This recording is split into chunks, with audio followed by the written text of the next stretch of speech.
నాగర్ కర్నూలు జిల్లా కల్వకుర్తి పట్టణంలోని మిషన్ భగీరథ నీటి శుద్ధి కేంద్రంలోని కార్మికులు సమ్మె చేపట్టారు. జీవో నెంబర్ 11 ప్రకారం తమకు 26,000 రూపాయల జీతం ఇవ్వాలని, కానీ విధుల్లో చేరి సంవత్సరాలు గడిచినా ఇప్పటికీ 10 నుంచి 11,000 రూపాయలు మాత్రమే ఇస్తున్నారంటూ ఆవేదన వ్యక్తం చేస్తున్నారు. అక్టోబర్ 15 నుంచి కలెక్టరేట్, ఆర్టీఓ కార్యాలయంలో వినతులు ఇచ్చామని, కానీ ఫలితం లేకపోవడంతో ఉమ్మడి పాలమూరు జిల్లా వ్యాప్తంగా సమ్మె చేస్తున్నామంటూ కార్మిక సంఘాల నాయకులు తెలిపారు.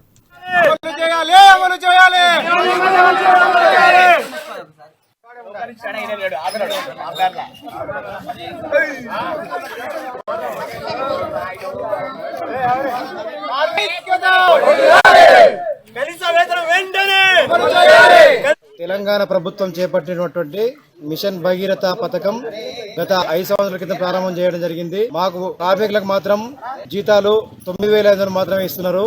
ప్రతి సెగ్మెంట్లలో, విలేజ్లలో అన్ని విధాలుగా ప్రాబ్లం పెడుతున్నారు. మాకు ఎటువంటి జీవోలు కానీ ఏవి కానీ స్పందిస్తలేరు. గత అక్టోబర్ 15 నుంచి మేము సమ్మె నోటీస్ ఇచ్చి మేము సమ్మె చేస్తామని తెలియజేసినాం. వివిధ రకాలుగా సమ్మె నోటీసులు కూడా అన్ని ఆఫీసులలో ఇవ్వడం జరిగింది. కలెక్టర్లకు ఇవ్వడం జరిగింది, ఆర్డీఓ ఆఫీసులలో ఇవ్వడం జరిగింది.